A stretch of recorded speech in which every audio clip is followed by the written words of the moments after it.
Alright guys, TacticalRab back again today. Hope you're all doing well and enjoying your day so far. Merry Christmas to all those celebrating today, and Octane's decided to give us a nice early Christmas present. I'm recording this the day before by telling us all his most overrated player in the CDL as it stands. He reckons it's none other than Cellium MC from the Atlanta FaZe side. Does he mean from the fan perspective? Does he mean from the pro perspective? Spicy stuff to talk about today regardless. Very much intrigued to your thoughts in the comment section below. Hit the like button if you enjoy. Subscribe if you're new as always, I'd greatly appreciate it. As I said, recording this on the 24th. So if anything mad has happened overnight on the Rostermania side, I'll talk about it on the 26th. Don't worry about it. I will get there. There is no doubt. And just on that real quick on the OpTic side, OpTic intel that I don't believe is like officially associated with OpTic or anything, but they did tweet this out, which of course, you know, some beans on toast here. So, you know, we were wondering if everything falls through on the OpTic side with any changes they were trying to make, whether there's any other players from the challenger side that could be an option for them. Now, ideally, they would not do this, of course. They would get a Huke or something from the Los Angeles Guerrillas. If they can't, Beans has been an absolute top prospect of the last season or so in the challenger side. He's now on the Boston Academy. It's unclear whether he's going to get a clear chance in the starting team for Boston. He is potentially an acquisition that OpTic could make if they wanted to. Same story with Wardy. There are some options out there. So anyway, OpTic Intel tweeted out the Beans on toast, so maybe implying there might be something going on. And also just aligned with this quickly because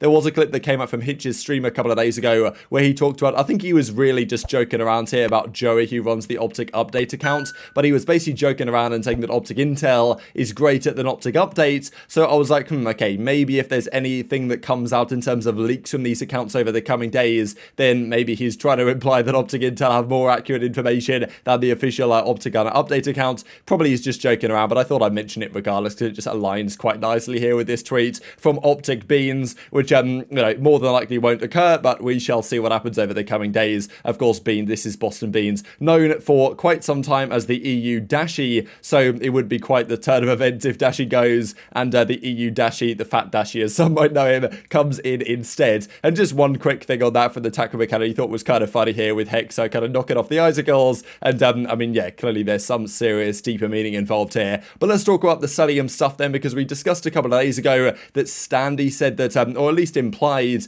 that he agreed with Mack, that Cellium's kind of playing a pretty selfish role right now for FaZe and isn't actually helping his team out that much. His KD has been ridiculous, Cellium. This guy drops a 1.3 KD no matter what the series was, and he came into this year doing exactly what he did last year and still dropping ridiculous numbers. So last season, of course, this guy won the MVP hands down. Okay, yes, there was some contest with Dashy there. It was quite clear that, okay, it was between Cellium and Dashy that were going to win it. The ARs were generally dominant last year anyway. There was kind of a late shout for even a player like Pred getting on the scene in terms of MVP towards the end of last season, but Cellium, I think, was kind of clear in that race. Dashy did win an event and Cellium didn't, but I think most pros agreed that probably Cellium deserved it last season. However, going into this year, things have been a little bit different so far. Cellium's still been drawing some crazy numbers, but the actual results so far, okay, top 3, but in terms of FaZe's performances, their searches look better, but their respawn, if anything, has got worse, despite Cellium's best KDs coming in. Well, he has a 1.3 in hardpoint. I think he has a 1.3 in search as well, to be fair, and a 1.2 in control. Pretty crazy numbers, but the results don't necessarily back up the fact that Cellium is the best player in the game, and in fairness, after the first couple of weeks, that was still some of the discussion that was going around. Now, Octane disagrees with this assessment, and I mean, look, he was asked the question, who's the most overrated player? He didn't have to answer, but he did answer it, and good man for doing exactly that, because he says here, like, look, what type of TacticalRab video do we want to be in? Turns out you're in the Christmas one by saying that MC Cellium is the most overrated player in the game. Now, to what extent does he mean this in terms of, does he talk about the fans in this sense? Is he talking about between the pro players? Definitely intrigued your thoughts in the comments below. Goat for COD, Crim for sure. Overrated player in the league. That's just overrated player in the league. What TacticalRab video do I want to be on, chat? What TacticalRab video would I like to be on? Overrated. I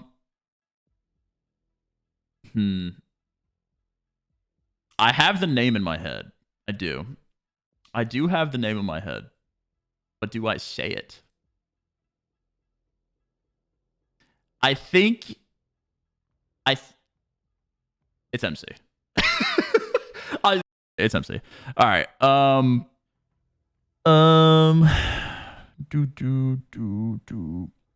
What team do or did you enjoy beating the most in my career? The OpTic Dynasty. Because it was the only, like coming up, they were insane. Like, before I was a professional. So, like, when I got to play them and stuff like that, it was always wild. I just like playing against the crowd in general, though. So, like, even if we're playing, like, that's why I like playing against OpTic so much. It's just because I like playing against the crowd. But even if it's not OpTic, like, say we're at, like, a home event and we're playing against the home team, like, I like that. I enjoy playing against the crowds.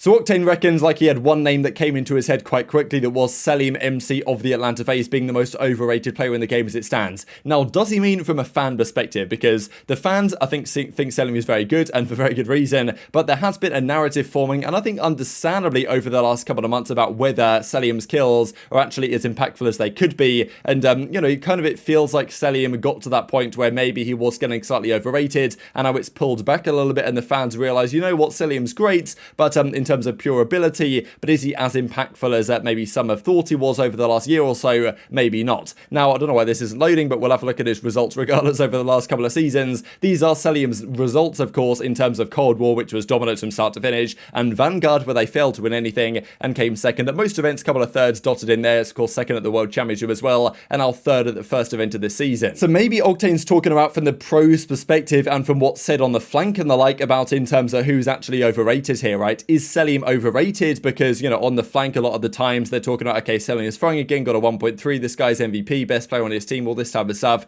Whereas the reality is Octane might not see that. Of course, he's a pro, he watches the game from a pro's lens and obviously plays against Cellium day in, day out, sometimes in scrims and in proper matches. Of course, FaZe versus Thieves is quite the rivalry. So with all that being said, is he looking at that and thinking, yeah, actually Cellium is more overrated than many think he is in terms of what he actually delivers on the map compared to how people perceive him performing? So it's always been an interesting one, like the kind of dichotomy in a way between what the pros perceive as kind of overrated, let's say, or even underrated, compared to how the fans perceive it. It always differs over time. We have seen, I think for many years, there was the case of Huke, for example, and Huke was considered by the pros to be an absolute god mode player for many years, and I think for good reason. He was just unbelievably good at Advanced Warfare when he first came into that title and into the scene at that time. And then, you know, of course, after he came back a couple of years later, after being forced to step away due to his age restriction for the CWL from Black Ops 3, came back in from World War II and wasn't really at the time doing anything special. The pros were still like, yeah, damn, Huke's the absolute man. We've got a team with him. All this hype was around Huke. The fans never really saw it. And in fairness, even today, we haven't really seen that much of it. Only really that one season during Modern Warfare when he was on Dallas Empire looked incredibly good. Won the World Championship that year. That was when the pros kind of hype around Huke actually seemed to pay dividends. But even since then, it's fallen off a little bit. There's always a little bit of a differing opinion between the pros and the fans in terms of what's underrated, what's overrated, and Octane reckons, yes, Cellium's overrated right now in terms of how the fans and even maybe the pros perceive him to be compared to what he's actually delivering on the map. Do you guys agree with that? Like, because it does align at this quote from Octane here with what we saw Standy say the other day, with what we saw Nadeshot say the other day, and maybe that will be a step towards FaZe actually taking a serious think about whether the way their team dynamic and chemistry is working right now is actually the best for their success going forwards. Now, speaking of Octane, thought this is a pretty interesting statement as well. What's your favourite series you've ever watched in Call of Duty? He has a couple of ideas for playing Stage 1 playoffs against OpTic Black Ops 3. That was that crazy series where OpTic went up 3-0. It was Rise Nation at the time Octane was on with what, Slacked, Classic and Looney that came back to 3-3. Then it went Game 7, Round 11 on Infection. Looney versus Formal, the Heatwave moment. You guys might remember he maybe popped the Heatwave, maybe didn't. Formal gets the kill, they win the round, Cammy gets the defuse. And, I mean, yeah, or FaZe at Champs in Black Ops 4. That was a crazy series in that losers bracket when they were down 2-0 in the control and made the crucial reverse sweep to win the series. Couple of good ones here that were mentioned. Of course, Chino has his own ideas. One that I did really like, actually, that Lionman mentions a couple down here was, I mean, Black Ops 2 Champs Final is pretty good as well. But also this one from Lionman, OpTic versus E United, CWL Atlanta 2017. This event was crazy. And this was a 10-map grand finals. It went Game 5, Retaliation, Search and Destroy in the first series. Gunless dropped 18 kills. I think it went like 18 in 4 or something Game 5 to take it to a second series. That was when Gunless was just bursting onto the scene. Then the second series also went Game 5. Absolute banger. Of course, it was the double best of 5 bracket reset back then, rather than the best of 7s or the single best of 9s that we get today. And then it was Game 5 in that series on, what was it, Scorch, Search and Destroy, whatever that map was called. And Karma just went off on the main stage, got full streaks, and they won that series. That was a crazy one. I've also, of course, got to mention really as a European Call of Duty fans, Splice versus Luminosity in Stage 1 that year. That's also a good one. And even as Unscripted says, Empire versus Ultra Cold War Champs, that was another cracker as well. So just some good series, some memory, and even this some hit ride as well. Best commentary call in esports history. There's a few legendary ones in COD. Of course, many will look at the Courage one, that the curse has been broken, the dynasty has been cemented. My favorite in all of esports generally comes down to Counter-Strike. There's so many good ones, I mean, from CS history. The similar one on Happy, oh, and another one, oh, and a third. There's, Hiko, Inhuman Reactions clip. There's, Frybuggy, you're kidding me, all this good stuff. So, those generally go to my favorites, but I don't really know that much, like that many different esports to really comment on this too much. And just to mention for you guys a nice giveaway before we close out the video here from CDL Scrim Intel, Christmas giveaway, CDL Trading Cards 2021. So, I'll leave this tweet linked for you guys down below if you guys want to get involved and enter this giveaway as we close out the video. But we shall be back tomorrow in full force. Thanks for watching as always. Take care of yourselves, and I'll see you next time.